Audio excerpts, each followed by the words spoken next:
Día 13 de mayo. La venerable Catalina Cardona.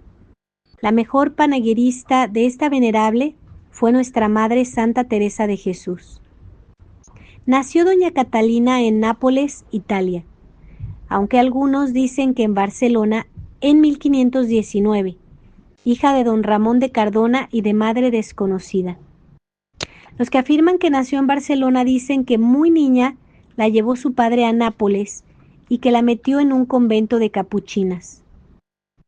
Desde niña dio muestras de amar la soledad que tan gran ejemplo había de dar andando el tiempo, amor a los pobres y muchas ansias de penitencias y amor singular a la Santísima Virgen, a quien todos los días rezaba el Santo Rosario. A los 8 años murió su padre, quedando al cuidado de una aya en casa de la princesa de Salerno. No varió su método de vida y en el palacio se retiraba al oratorio para hacer su oración. Practicando este ejercicio se le apareció su padre envuelto en llamas, y conociéndole comenzó a temblar, queriendo huir. Mas la detuvo y le dice: «Pues, ¿qué queréis, padre, que haga yo por vos?». A lo que le responde: «Hija, que hagas por mí penitencia, porque estoy condenado a estos tormentos hasta que por ellos satisfagas». Compadecida de las penas de su padre, buscaba los sitios más apartados del palacio, en donde tomaba disciplinas y hacía fervorosas oraciones por él. Pasado algún tiempo se le volvió a aparecer diciéndola que sus penitencias le habían librado de las penas del purgatorio, y se iba al cielo. También le anunció que sería desposada, pero no casada, y que se dedicase a amar a Dios. Hizo propósito de virginidad, el cual más tarde convirtió en voto. Trató con personas virtuosas y hasta los 13 años guardó silencio, ayuno y oración. Sus parientes la importunaron para que se desposara, y cediendo les advirtió que tenía voto de castidad, mas le dijeron que sacarían dispensa del mismo. Estando en una iglesia con otras señoras de la nobleza, tomó un libro y como no sabía leer lo abrió al revés, y notado por una amiga se rió de ella, lo que mucho sintió su tía reprendiéndola amargamente. Era la festividad del Espíritu Santo, y con gran confianza pidió al Divino Espíritu, puesto que había dado el don de lenguas a sus apóstoles en aquel día, le concediera a ella lo que le faltaba para saber leer, comprometiéndose por toda su vida de rezarle su oficio. Concedida la gracia, leyó con toda soltura. Este lance llegó a noticia de su prometido, que si se alegró, no pudo ver realizado el matrimonio, pues una pulmonía le llevó en pocos días al sepulcro. Muerto el que había de ser su esposo, y no queriendo verse expuesta a faltar a su voto de castidad, se metió en un convento de capuchinas, donde seguía los actos comunes y se dedicaba intensamente a la penitencia y oración. Su devoción predilecta era la de la Santísima Virgen, cuyos privilegios meditaba continuamente, siendo favorecida de modo extraordinario en la noche de Navidad por la Santísima Virgen. Mientras las religiosas cantaban los maitines de día tan señalado, ella se bajó a la iglesia y ante un altar de la Virgen, con el niño, meditaba tanta grandeza y vio que la Virgen Santísima tomó el niño Jesús y poniéndolo sobre el altar, lo adoraba. Ante esta maravilla dio voces. Las religiosas suspenden el canto y bajando a la iglesia admiran la maravilla, la cual se hizo pública en todo el reino de Nápoles. Pasó la princesa de Salerno a España y trajo por compañera a la recogida joven Catalina. Llegando a España en 1557, cuando ya contaba 38 años de edad, fijando su residencia en la corte que entonces estaba en Valladolid.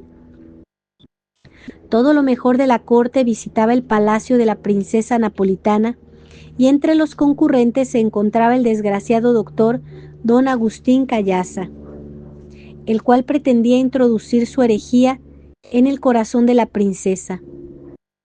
Pero notándolo doña Catalina, advirtió a su prima el peligro que corría, diciéndola que aquel sacerdote con piel de oveja era un lobo. El día de la resurrección predicó elocuentemente un sermón lleno de herejías, y cuando por la tarde fue al palacio doña Catalina, le afeó su conducta diciéndole que era luterano y que cuando había predicado había visto salir fuego del infierno de su boca, el cual le había de abrasar. Confuso salió de palacio Callasa y doña Catalina públicamente dijo que no había de volver a predicar. Esta especie de profecía corrió por todo Valladolid, y como el sábado siguiente estaba comprometido a predicar, se llenó la iglesia de público, entre el que estaba la princesa y doña Catalina. Comenzada la misa, todos miraban a doña Catalina burlonamente, pero ella, sin inmutarse, no se daba por aludida, aunque estaba plenamente convencida que Callasa no predicaba.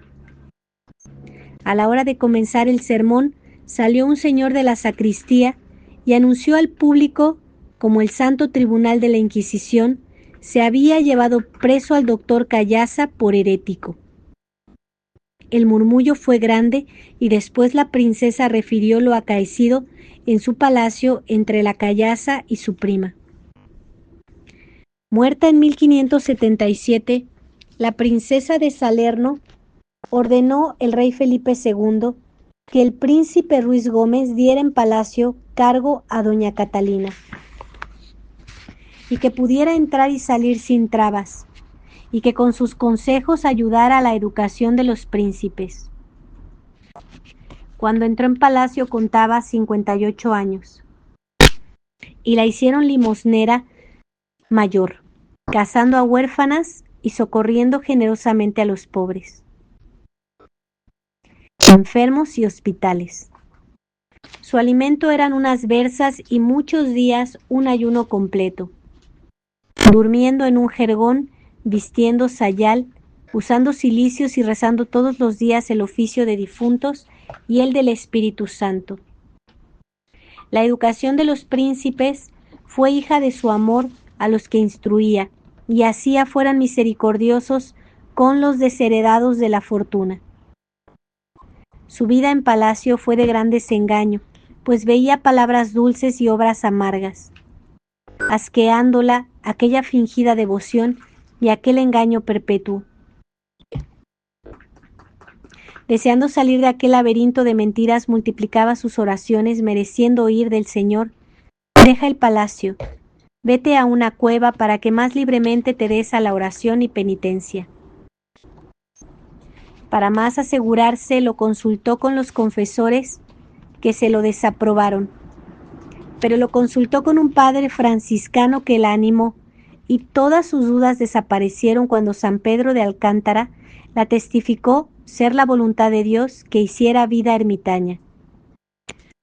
Vencidas las dificultades de abandonar el palacio, ayudada por sus dos confidentes, Alonso y Piña, en traje varonil pudo salir sin ser notada, y Alonso y Piña le llevaban su ajuar consistente en cilicios, rayos, cadenas y disciplinas. Juntos caminaron hacia la Roda. Hablando nuestra Santa Madre de este hecho, dice: más que amor debía de llevar, pues ni tenía cuidado de lo que había de comer, ni los peligros que le podían suceder, ni la infamia que podía haber cuando pareciese. Qué borracha debía de ir esta santa alma, embebida en que ninguno le estorbase de gozar de su esposo, y que determinada de no querer más mundo, pues así iba privada de todos sus contentos. Al salir de palacio, dejó escrita una carta al príncipe Ruiz Gómez y a don Juan de Austria, diciéndoles que no se opusieran a los fines que Dios quería de ella. Al llegar al obispado de Cuenca, pidió permiso al señor obispo para vivir en desierto, el cual le fue concedido. En vara del rey, habiendo encontrado una covacha que más parecía madriguera de raposas, no quiso pasar adelante, y haciéndolo una mala puerta disimularon la habitación, dejándola con sus instrumentos de penitencia y 3 panes por todo manjar. Armada del escudo de la fe, la celada de la salud y la esperanza de su espíritu, comenzó su espantoso retiro a los ojos de los pusilánimes y amadores del mundo. Cerca pasaba el río Júcar y como a media legua el convento de religiosos trinitarios, a donde acudía los días festivos a oír misa y comulgar. Llamó la atención el ermitaño, pero como no hablaba, edificaba su comportamiento, de donde no se ocuparon de averiguar su habitación. Al terminársele el pan que le dejaron, se alimentaba con hierbas, siendo su abstinencia ejemplar aún de los más esforzados. Pidió a Dios ayunar como Jesucristo en el desierto, y al cabo de los 40 días estaba tan desfallecida que precisó arrimarse a una cruz y exclamó: Señor, yo muero si no me remediáis. De modo milagroso fue favorecida con 3 panes. En una ocasión que estaba desfallecida, vio 2 espárragos y los comió. Y por haber faltado a la gula, hizo después rigurosa penitencia. Decía que como ella había visto las penas del purgatorio e infierno, para verse libre de ellas, se mortificaba tan rigurosamente.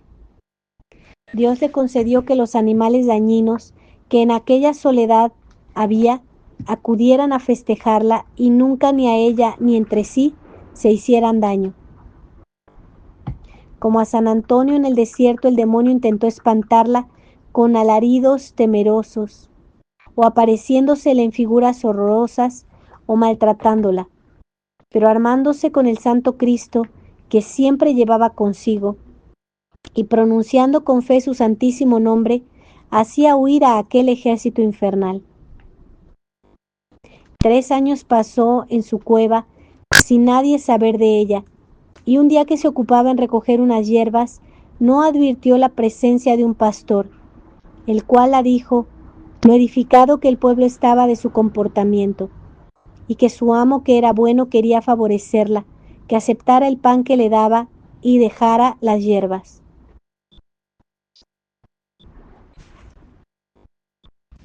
Agradecida tomó el pan, y despedido el pastor, disimuladamente tomó otro camino hacia su cueva. Al otro día volvió el pastor, que pronto dio con la cueva, cuya apariencia de puerta estaba cerrada, y respetándola llamó a la ermitaña, que viéndose descubierta salió, y el bueno del pastor le ofreció todo lo que necesitara para vivir. Solamente le pidió que guardara silencio.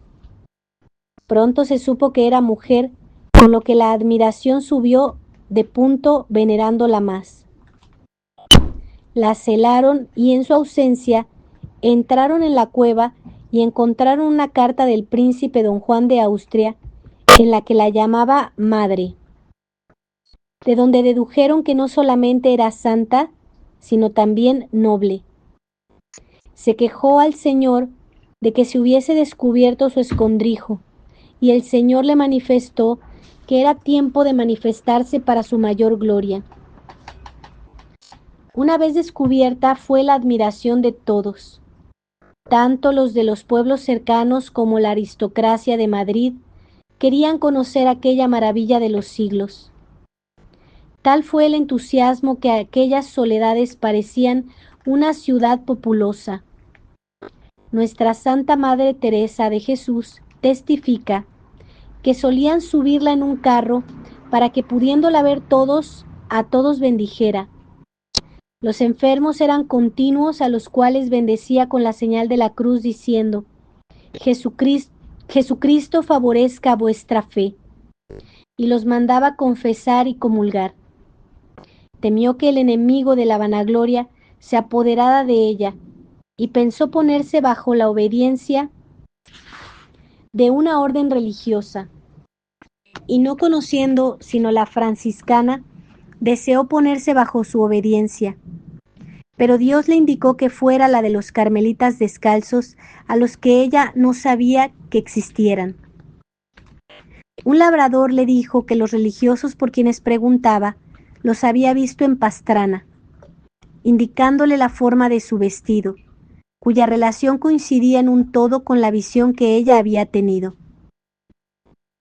Resuelta a entregar su nueva ermita a los carmelitas, la primera se le derrumbó cogiéndola a ella debajo, de la que salió con la ayuda de unos pastores ilesa. Escribió al príncipe Ruiz Gómez con el fin de que se les mandara, el cual comisionó al padre Mariano para que le llevara a su presencia a la ermitaña, que sí le costó el convencerla, por fin lo consiguió. Avisado el príncipe de su llegada, salió a recibir a aquel portento de penitencia con todos sus allegados, al que alojó en su palacio, mas al otro día se trasladó al convento de las Carmelitas Descalzas, las que la invitaron a permanecer con ellas, lo que no aceptó. A los 3 días, con toda solemnidad, recibió el hábito como ella había visto vestido a nuestro padre San Elías, con su capa y capilla en la iglesia de los padres, y acto continuo emitió los 3 votos como acostumbran a emitir los terciarios carmelitas. Llegó al Palacio Real la noticia de la vida admirable y santa de la ermitaña, e inmediatamente mandó el rey que se la mandaran. Rehusó, pero mandándoselo en obediencia fue, causando la misma admiración en Madrid que en Pastrana, al ver aquel rostro macilento y que un ser físicamente despreciable hacía portentos sin número. Acusáronla ante el nuncio, diciéndole que un fraile iba en un coche con unas señoras y que echaba bendiciones. El padre Mariano le presentó al nuncio la ermitaña e incomodado le interrogó el porqué de aquellas bendiciones, y con humildad le contestó que estando en su cueva y siendo descubierta, habían ido muchos a visitarla con buena fe para que los curara y bendijera en sus enfermedades y angustias, y que movida de un impulso de caridad, había pedido a Dios les curase y remediase y concediese cuanto le pedían, y que convencida de la virtud de la Santa Cruz, para que a ella no le atribuyeran la salud, los bendecía. Esto en cuanto a la bendición, y en cuanto a vestir de fraile, era porque Cristo se lo había revelado y San Elías se le había aparecido como ella vestía, y que junto a su cueva deseaba que hubiera un convento tal cual a ella se le había revelado, y estos eran los carmelitas descalzos. Satisfecho el nuncio de las respuestas, le pidió hiciera fervorosa oración porque se consiguiera la completa derrota del turco, cuya derrota profetizó. Consiguió la licencia de la fundación de los Carmelitas Descalzos y regresó a Roda, llenando de alegría a aquellas gentes que juzgaban no la volverían a ver. No muy lejos del convento le fabricaron otra cueva tan molesta como la que había abandonado. Se dedicó como de costumbre a sus ejercicios de penitencia que aplicaba en alivio de las benditas almas del purgatorio, por la conversión de los pecadores o para pedir por tantas necesidades como la encomendaban, y que la buena mujer, como la llamaban, atendía con caridad divina. Por orden de la reina la volvieron a sacar de su cueva para remediar una necesidad urgente, y a su regreso pasó por Pastrana visitando a la princesa de Éboli y a las Carmelitas Descalzas. A la princesa la encomendó que se portara bien con las carmelitas, pues las había visto rodeadas de ángeles con las espadas desenvainadas que las defendían. En Pastrana enfermó de gravedad y en convalecencia regresó a su amada cueva. En el camino perdió el Santo Cristo que siempre llevaba al pecho, y queriendo volver atrás, los que la acompañaban para buscarlo les dijo que no hacía falta, y a poco le vieron venir volando por los aires y parar en las manos de la santa ermitaña. Esta santa mujer fue la que introdujo el que los carmelitas descalzos lleven al pecho el Santo Cristo que antes era una cruz. Siendo tantas las maravillas que obraba, el tribunal de la Inquisición ordenó se examinara su espíritu y de las averiguaciones sacaron que el alma de la bendita ermitaña era un arsenal de humildad, sencillez, devoción, penitencia y caridad con los prójimos. Dios quería premiarla, y el día de Viernes Santo, estando en la iglesia cuando los religiosos cantaban la Pasión, sintió tan fuerte los dolores de Cristo que juzgaron muriera el Sábado Santo.